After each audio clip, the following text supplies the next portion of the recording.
بسم اللہ الرحمن الرحیم۔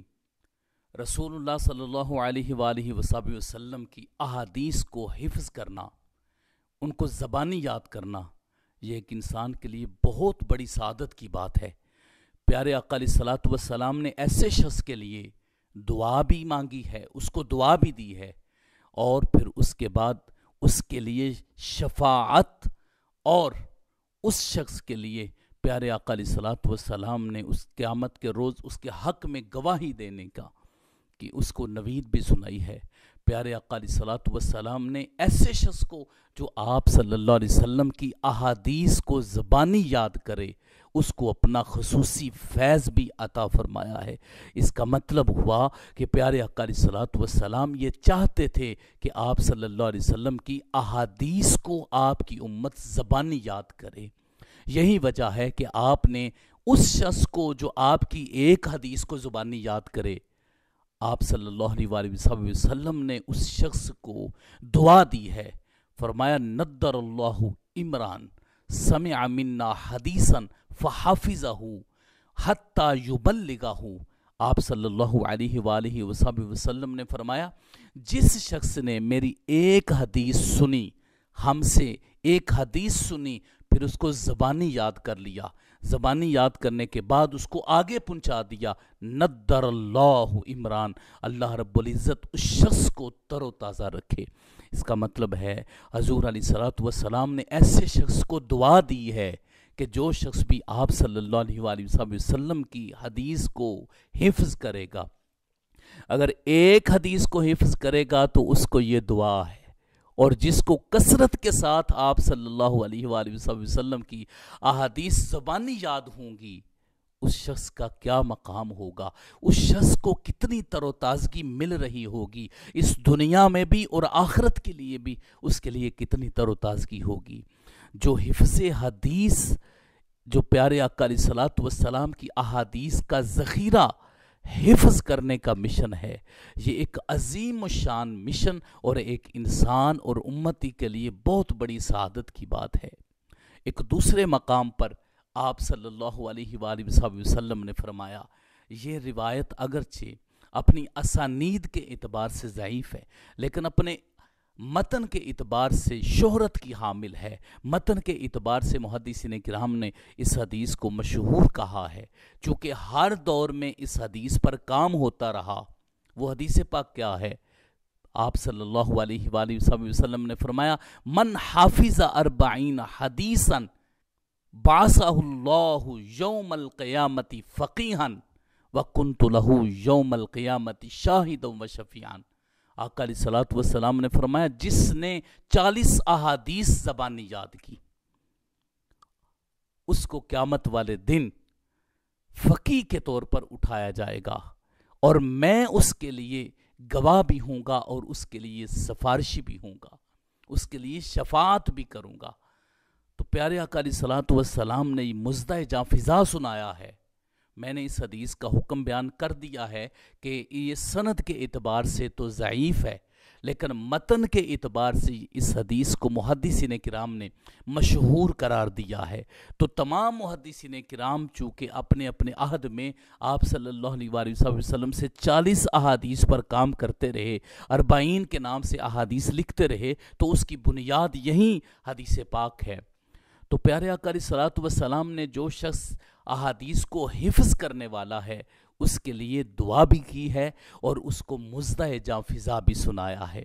آج تو الحمدللہ رب العالمین حفظ حدیث کے اوپر باقاعدہ خزینہ حفظ حدیث کے نام سے نصاب موجود ہے۔ اگر کوئی بھی شخص احادیث کو، چھوٹی چھوٹی احادیث کو بھی حفظ کرنا چاہے تو اس کے لیے یہ کتاب بڑی اہم کتاب ہے۔ یا کوئی شخص 40 کو حفظ کرنا چاہتا ہے، یا جو امام نووی کی 40 ہے اس کو حفظ کرنا چاہتا ہے، دیگر 40 کو حفظ کرنا چاہتا ہے، صحیح بخاری کو حفظ کرنا چاہتا ہے، یا باقی دیگر مشکات المصابیح کو حفظ کرنا چاہتا ہے، جس طرح بابا داؤد مشکاتی، ان کو مشکات المصابیح یاد تھی، اسی طرح بہت زیادہ اسلاف کو، بزرگان دین کو صحیح بخاری یاد تھی، 40 تو عام احباب کو زبانی یاد تھی۔ تو اس کا مطلب یہ ہوا کہ پیارے آقا علیہ الصلوۃ والسلام نے ایسے شخص کے لیے خوشخبری سنائی ہے اور اس کے لیے گواہی، قیامت والے دن گواہی اور اس کے لیے شفاعت کا مژدہ جاں فضا سنایا ہے۔ تو یہ جو 40 کی ساری روایات چل رہی ہیں اور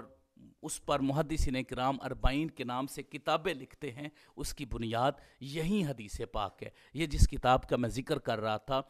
یہ خزینہ حفظ حدیث کتاب ہے، الحمدللہ رب العالمین۔ اس کتاب کے اندر 257 احادیث ہیں جو ایک ایک لائن پر موجود ہیں، تقریباً ایک سطر کی ہیں، یا کسی مقام پر 1.5 سطر کی بھی ہو جاتی ہے۔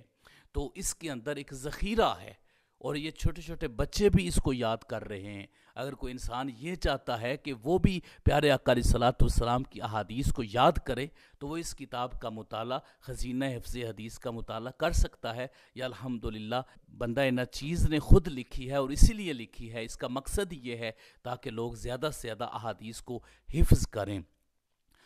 اس کے علاوہ جو بھی انسان آپ صلی اللہ علیہ وسلم کی احادیث کو حفظ کرتا ہے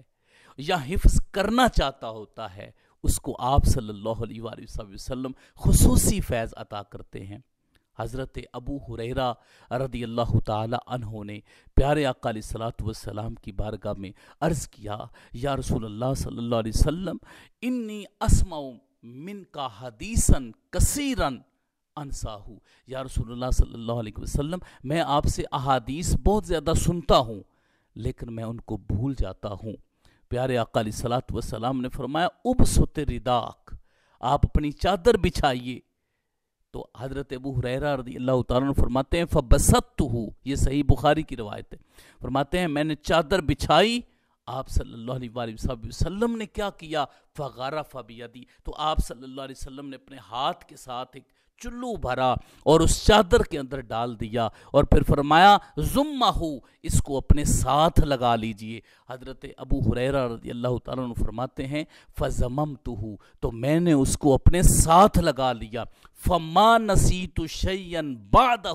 فرماتے ہیں اس کے بعد میں کبھی کچھ نہیں بولا، یعنی میں نے جو بھی پیارے آقا علیہ الصلوۃ والسلام کی حدیث اس کے بعد سنی وہ مجھے زبانی یاد ہو گئی۔ تو اس کا مطلب ہے کہ اگر کوئی انسان بھی حفظ حدیث کے لیے اقدامات کرنا چاہتا ہے، وہ پیارے آقا علیہ الصلوۃ والسلام کے فیضان کا حامل ٹھہرے گا، وہ آپ صلی اللہ علیہ وآلہ وسلم کی بارگاہ میں التجا کرے گا، یا رسول اللہ صلی اللہ علیہ وسلم، میں آپ کی احادیث حفظ کرنا چاہتا ہوں لیکن مجھے وہ احادیث زبانی یاد نہیں ہوتی، آپ مجھ پر اپنی نگاہ پاک فرمائیے۔ پھر پیارے آقا علیہ الصلوۃ والسلام اپنی نگاہ پاک فرمائیں گے، پھر پیارے آقا علیہ الصلوۃ والسلام اس کے لیے دعا بھی فرمائیں گے، نگاہ پاک فرمائیں گے، فیض ملے گا اس انسان کو جو آپ صلی اللہ علیہ وآلہ وسلم کی احادیث کو یاد کرے گا۔